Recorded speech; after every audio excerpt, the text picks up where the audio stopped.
Buenas noches, saludo cordial para todos nuestros televidentes.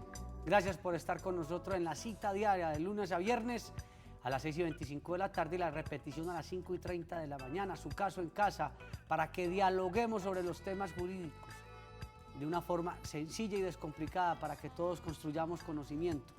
Soy Juan Carlos Hurtado Ochoa, director y presentador de este espacio de información. Vamos con algunos comentarios. Nos llamó una señora hoy que por favor, Juan Carlos, dígalo en el programa. ¿Por qué los trabajadores independientes tenemos que pagar el 100% de la seguridad social? Y les comparto lo que le dije a la señora. No quisieron reducirles el porcentaje del 12 al 4% a los pensionados en salud. Mucho menos lo van a hacer con todos los trabajadores independientes. Pero ojalá el Congreso de la República se dé a la tarea de mejorar el tema de la seguridad social, que nosotros lo vemos muy complicado, porque antes vienen nuevos tributos según lo que hemos escuchado. Y otro televidente nos había preguntado qué quería saber o que manejáramos acá el tema sobre las prestaciones sociales cuando la persona está incapacitada. Si era cierto que no le pueden pagar vacaciones, ni le consignan cesantías, ni le dan prima, ni nada de eso. El martes, mañana martes, vamos a tratar ese tema porque un televidente lo pidió. Hoy vamos a hablar sobre esas circunstancias que se dan en la mora del empleador. Mora del empleador, que cuando la persona va a solicitar la pensión encuentra que le faltaron una semana en X tiempo. Y entonces viene el calvario para esa persona tener toda la carga de la prueba y solicitar la pensión, en esos casos y en otros. Lo vamos a desarrollar este tema con el doctor Sergio Suaza. Él es abogado, experto en el tema de la seguridad social, de la firma de abogados del doctor Jaime Humberto Salazar. Y bueno, muchas gracias por estar con nosotros, doctor Sergio, a responder muchas inquietudes sobre este tema de la mora en el tema pensional, sobre todo que ocurre con el empleador básicamente. Sí, Juan Carlos, gracias a ustedes por la invitación y buenas noches para todos los televidentes de Teleantioquia.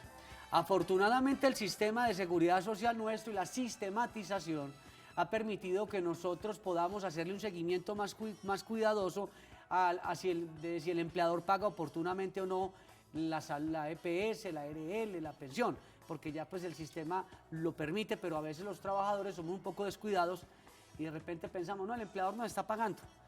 Y va uno a ver que después vienen esos baches que llamamos en las historias, donde viene la gran complicación. ¿De eso qué se sabe, doctor Sergio?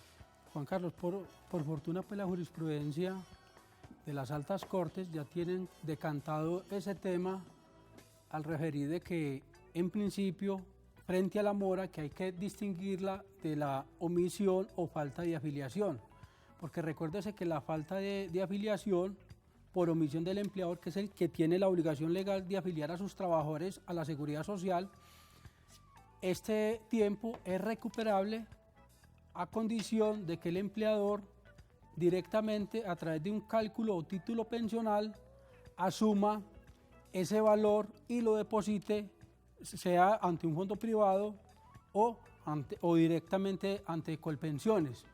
Entonces él paga ese título pensional y Colpensiones o el fondo privado le valida ese tiempo con semanas a ese trabajador.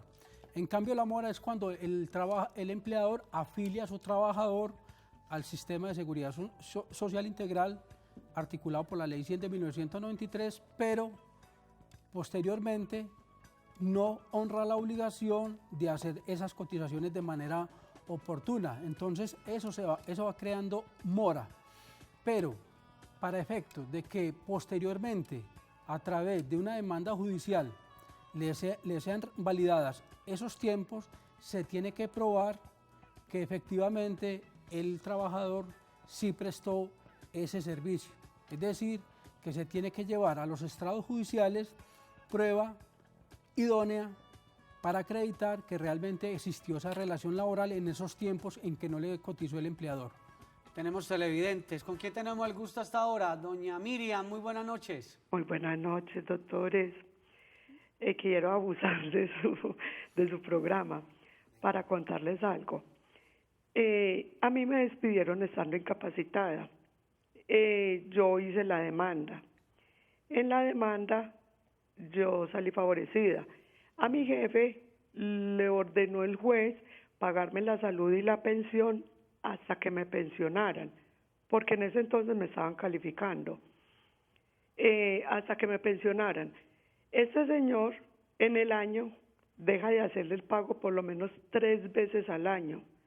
Yo no puedo utilizar la EPS porque él no hace los pagos oportunamente. ¿Qué debo hacer con este señor? Porque fue orden de un juez. Y otra preguntita es que la pensión por invalidez me la otorgó el juez, me la otorgó el tribunal y Protección apeló al Tribunal de Casación. Y eso es lo que no entiendo y cuántas apelaciones más pueden hacer ellos. Muchas Muy gracias formal, sí. gracias. No, usted dijo que abusar de nosotros, al contrario. Los comentarios y las historias de nuestros televidentes también nos ayudan a construir conocimiento. Pues lo bueno es que, según tenemos entendido, ganó la demanda para el reintegro. Lo malo es que el empleador no le paga oportunamente, lo aporta a la Seguridad Social, entonces cuando ella va a solicitar el servicio puede tener dificultades. Y ella preguntaba sobre la casación, y ese es, digamos, el órgano de cierre, la Corte Suprema de Justicia y su sala laboral. Hay que esperar que son procesos largos porque Colpensión apeló la pensión de invalidez según lo que le escuché. Ahí se demoran un rato. Doctor Sergio, ustedes que tienen tantos temas sobre casación en la oficina. Así es, Juan Carlos. Sí, para ilustrar bien a la televidente, el último recurso que tiene la justicia ordinaria se denomina recurso extraordinario de casación. Dependiendo cómo vaya el proceso que sale del tribunal, si va condenatorio o absolutorio, la Corte Suprema de Justicia lo puede casar o no casar. Casar es como si va ganado el proceso y lo casa, quiere decir de que la decisión va a ser en contra. Y si va perdido el proceso y lo casa, obviamente que le están dando la razón. Y se dice que, sí, básicamente es como las decisiones que toma la Corte Suprema de Justicia. Después de ahí, en el sistema ordinario, o de la justicia ordinaria, perdón, no existirían otros recursos. Eventualmente podría ser la acción de tutela si se llegara a demostrar que una vía de hecho. Lo que pasa es que cuando hay una decisión de la Corte Suprema de Justicia, que es el órgano de cierre, tiene que ser una tutela muy bien elaborada para lograr, imagínense, si en todo el proceso la Corte, ya que es el órgano de cierre, toma una decisión, discutir esa decisión tendría que tener esa acción de tutela. Muy buenos elementos para poder debatirla.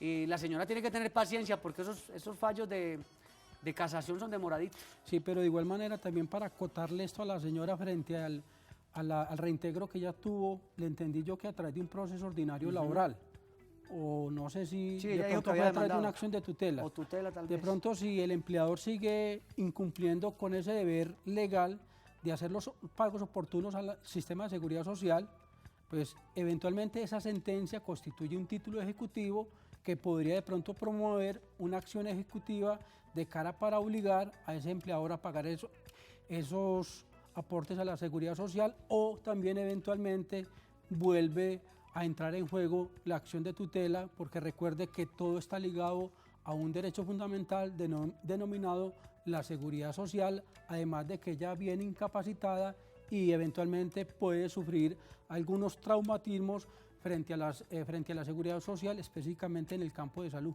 Y hasta para el pago de incapacidad. Y hasta para el pago de incapacidad. Se afecta muchísimo esa mora permanente del empleador.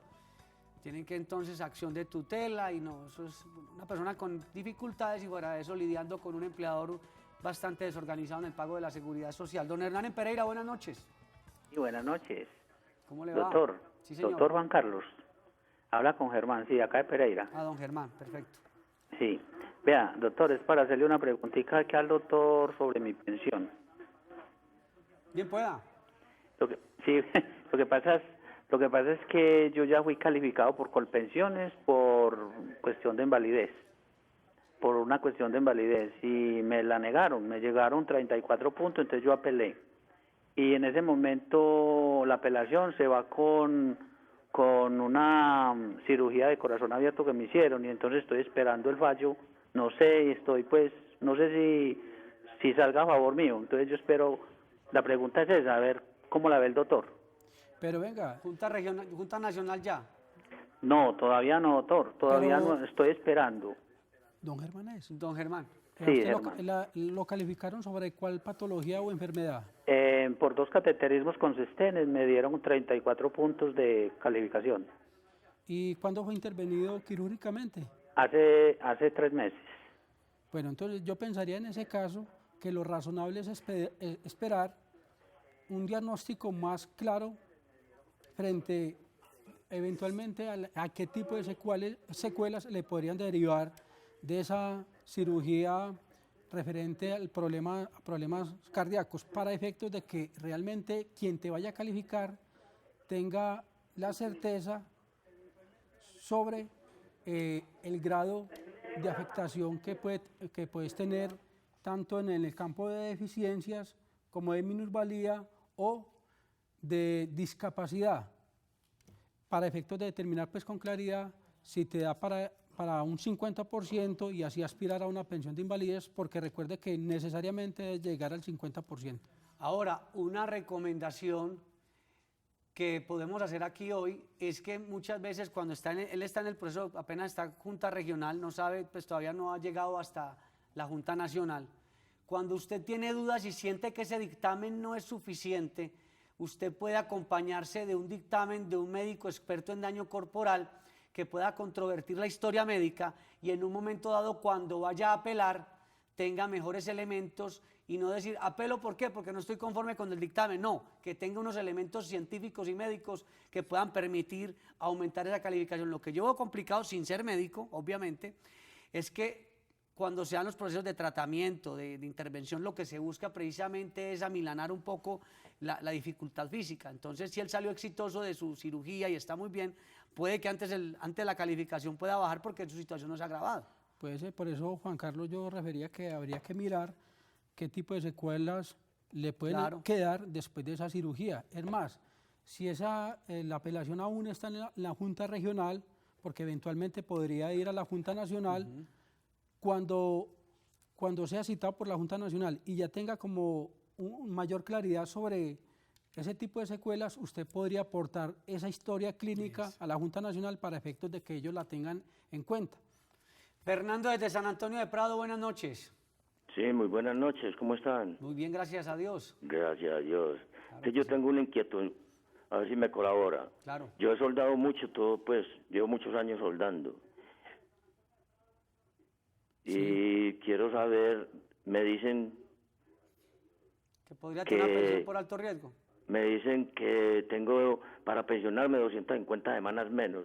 ¿Qué hay de cierto y si tengo que tener la edad? Bueno, hay una actividad de alto riesgo, muchas gracias al televidente, una actividad de alto riesgo, pero no sé si el tema de la soldadura podría aplicar allí para esa pensión especial. Habría que analizar bien la actividad que el televidente refiere para determinar si aplica lo previsto en el decreto 2090 del 2003 sobre las actividades de alto riesgo. Pero sí es cierto de que si la persona ejerce una actividad de alto riesgo, posiblemente los requisitos de pensión de vejez son diferentes a los del Sistema General de Pensiones, porque incluso se podrían pensionar con 50 años de edad.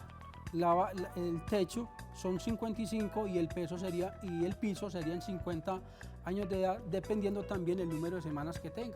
Pero recuerde que ahí también hay que hacer unas cotizaciones adicionales que hoy son de 10 puntos y como mínimo se tiene que tener una cotización especiales de 700 semanas. Habría que revisar el caso específico del televidente. Yo lo invito para que esté muy atento a los datos que vamos a dar a continuación durante la pausa de los datos de la oficina del doctor Jaime Humberto Salazar, donde también pues obviamente trabaja el doctor Sergio Suaza y otros abogados. Ya regresamos.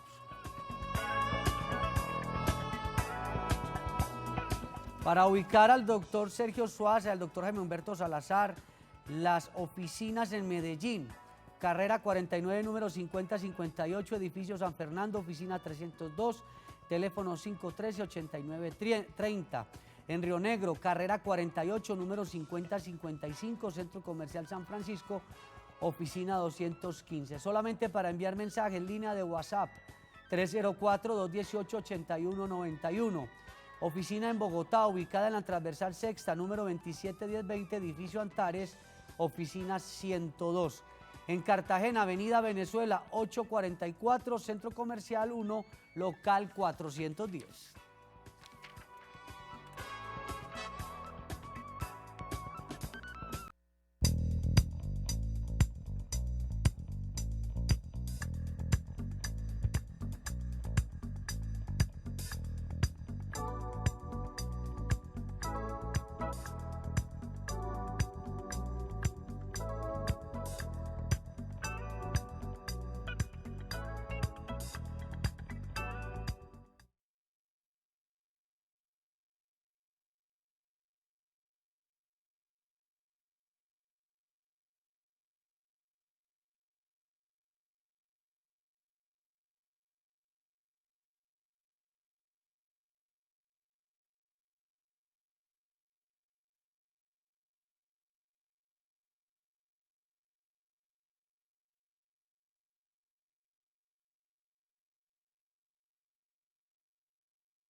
Aspectos importantes sobre la mora que se da a veces por parte de empleadores y los mismos trabajadores independientes en el pago de la seguridad social, de las pensiones sobre todo. Las normas de seguridad social establecen a cargo, bien sea de los empleadores o de los trabajadores independientes, la obligación de pagar periódicamente y dentro de ciertas fechas los aportes a salud, pensiones y riesgos laborales. Cuando un empleador no paga en tiempo o a tiempo las cotizaciones al sistema pensional, las administradoras de pensiones están en el deber de adelantar las gestiones de cobro administrativo. El trabajador debe estar pendiente del pago que haga su empleador porque a veces incurren en mora por largos periodos y cuando se hace el trámite de la pensión aparecen los famosos baches de meses que no fueron cancelados. Luz Elena, buenas noches. Doctor, ¿cómo le ha ido? Muy bien, gracias. Quería decirle que todos los días escucho el programa Qué y bueno. todos los días le había marcado hasta que por fin me comuniqué con ustedes. Qué rico. Mi pregunta es la siguiente. Yo tengo 59 años, en febrero cumplo 60, no alcancé a cotizar las semanas, pero tengo un bono pensional. Quería saber cuando en febrero 6 que cumplo los 60, yo llevé todos los documentos a Porvenir, que es donde tengo que reclamar el bono pensional. Después de que uno lleve esos documentos, ¿cuánto tiempo se demoran en gestionarle a uno ese dinero? Bueno, muchas gracias. Mire, ¿y cuántas semanas tenés? No, a mí no me da, ya... ¿Pero ya- cuántas ¿Hicieron semanas? el estudio? ¿Cómo? ¿Ya ¿Cuántas tiene el semanas? estudio claro? Sí, ya tengo el estudio claro. Simplemente después de que yo en febrero 6 ya lleve todos los documentos a Porvenir, ¿cuánto tiempo se me demoran? Mire, en principio muchas lo que establece, ahí se aplicaría la regla general que son 4 meses, pero estamos viendo situaciones de que los fondos privados van alargando esto en el tiempo y hay veces son 6, 8 meses, hasta un año, mejor dicho. sin reconocerle a la persona, en este caso la devolución de saldos, porque ellos han considerado, y en principio tienen razón, de que ese bono pensional, que lo reconoce la Oficina de Bonos Pensionales del Ministerio de Hacienda, eso tiene sus trabas administrativas. Y hay veces pues también resulta justificable que no es por negligencia del fondo de pensiones, sino por esos mismos trámites administrativos que se ven ellos también sujetos a esperar de que el Ministerio de Hacienda los emita. Entonces hay veces, mi señora, por ley, en principio serían 4 meses, pero hay veces se puede ser extensivo ese término Por un tema económico. por unas cuestiones netamente administrativas. Bueno, vamos con más televidentes. María desde Envigado, buenas noches. Buenas noches, doctor. Mire, yo le pregunto, a mí me calificaron, yo con más del 50. Y yo trabajé con una familia con más de 30 años, todavía estoy con el señor, pero a mí no me pagaban nada de seguridad desde el principio, que porque eso no se usaba. Ahora estoy supremamente enferma, pues de la calificación me salió casi en 55. Va a ser 2 años sin nada que me socorren con la pensión tampoco. Entonces, Pues ya debería Mire, estar pensionada. pero ¿desde cuándo te vienen cotizando? ay, ella me cotizó, pues tengo como 500, por ahí 500 semanas. Venga, pero habría que, ¿por qué no pasa por la oficina y nos lleva el dictamen que ya usted dice que fue calificada? Porque de pronto, recuerde que para la pensión de invalidez son 50 semanas durante los 3 años anteriores a la fecha del siniestro. Es decir, De la hay que estructuración. mirar cuándo te estructuraron la fecha de invalidez para hacer ese conteo de semanas o hacer otros conteos de semanas en aplicación de algo que se llama la condición más beneficiosa. Entonces pase por la oficina, nos lleva el dictamen y te vamos a decir si tenés derecho o no a la pensión de invalidez, o si no, para mirar qué acciones podemos emprender en contra del empleador, porque no tiene razón el empleador. El argumento que aduce el empleador de que para ese momento no existía la obligación legal de afiliar a la seguridad social, eso es totalmente falso. Sí, hay una... Como dicen por ahí, a esa historia le falta un pedazo, doctor. Así es. Hay que revisar. Entonces, por razones de tiempo, es mejor que se pase por la oficina. ¿Qué otros problemas están ocurriendo con el tema de los pagos en materia pensional? Por estos días hay un enredo tremendo, porque le están diciendo a los independientes que paguen mes vencido la seguridad social. Y hay 2 criterios, uno del Ministerio del Trabajo y otro de los operadores del servicio del pago de salud. Eso no lo han podido corregir y hoy los trabajadores independientes están en una gran confusión para el pago de seguridad social. Comento esto entre otras cosas porque varios televidentes nos han manifestado. Sí, Juan Carlos, incluso por ahí hay una tutela del 2015, si mal no recuerdo, es de la Corte Constitucional, donde hace ese estudio frente a qué pasaba con los independientes con la Ley 100 de 1993. Recuerde que el texto originario de la Ley 100, en el artículo 15, determina quiénes son afiliados obligatorios. En ese momento se consideraba que los independientes eran voluntarios.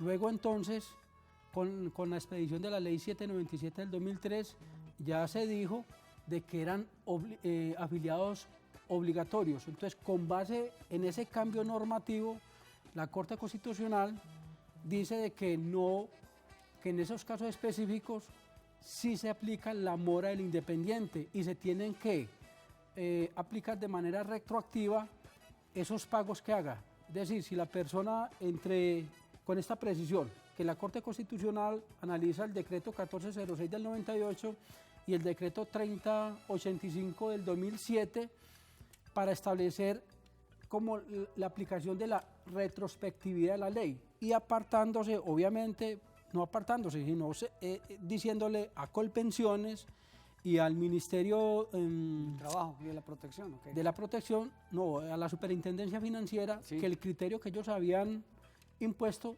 no tiene aplicación en esos casos, siempre y cuando la persona haya dejado de cotizar. Esa mora sea a partir de la vigencia de la Ley 797 del 2003, que recuerde que entró en vigencia el 29 de enero del 2003, es decir, que aquellos independientes que dejaron de cotizar a partir del 29, que tengan mora después del 29 de enero del 2003, pueden solicitarle al Fondo de Pensiones el cálculo actuarial por esa mora y se las tienen que validar. Don Lumarina de Laurel, buenas noches. Buenas noches, mil gracias por atenderme y felicitaciones porque es una gran asesoría nosotros como amas de casa. La pregunta mía es la siguiente. Yo trabajé de 1980 a 1985 en una empresa, pero en esa empresa en el momento hubo cambio de razón social, ¿sí? ¿Y sí me escucha? Sí, claro. Bueno, entonces hubo cambio de razón social. Al haber cambio de razón social nos dejaron un tiempo sin afiliarnos. No aparezco afiliada, ya fui a Colpensiones, no aparezco afiliada, entonces ¿cómo debo reclamar yo esos 7 meses? La primera empresa ya no figura porque se terminó esa sociedad. Figura la segunda. Entonces uno a quién le reclama, la primera ya terminó, la segunda está vigente pero no sé qué reclamar. ¿O a porque quién no la había afiliado para el momento del trabajo. Claro, porque son 7 meses que en este momento ya me hacen falta a mí para sumarme a mi pensión. Ese es el grave problema. Ya tengo 1.215 semanas y ya tengo los 57 años. 1.215. Sí, correcto. Están faltando poquito menos. Y en este momento ya me toca pagar como independiente para yo no perder todos estos años. Sí, porque es que recuperar ese tiempo, si la empresa no existe, ¿qué va a reclamar uno? La carga de la prueba está toda en el empleado en este caso. Habría que mirar, Juan Carlos, ahí si de pronto se presentó la figura jurídica denominada sustitución patronal para mirar si uno le puede hacer la reclamación al nuevo empleador. Para efectos. O si no, tendría que ser el antiguo empleador, pero si este no existe, difícilmente se podría recuperar ese tiempo. Pásese por la oficina, llévenos los documentos y miramos a ver si ahí aplica la sustitución patronal. Y mientras tanto que no deje de cotizar, porque mientras usted resuelve, digamos, claramente ese chicharrón, en un año, un poquito más de un año alcanza a conseguir las semanas que le están haciendo falta. Así 80 es. Semanas le están 85 semanas. De todas maneras, año y medio. Continúe cotizando. Continúe cotizando mientras resuelve. Si construye las semanas de esa época, muy bueno. Pero si no, igual esos 7 meses no le van a servir totalmente. Pero de igual manera quedaría más cerquita. Ah, sí, quedaría más cerquita. Bueno, doctor Sergio Suaza, muchas gracias por estar con nosotros. No, gracias a usted, Juan Carlos. Por compartir con nosotros el conocimiento. Ya tienen los datos para que lo llamen.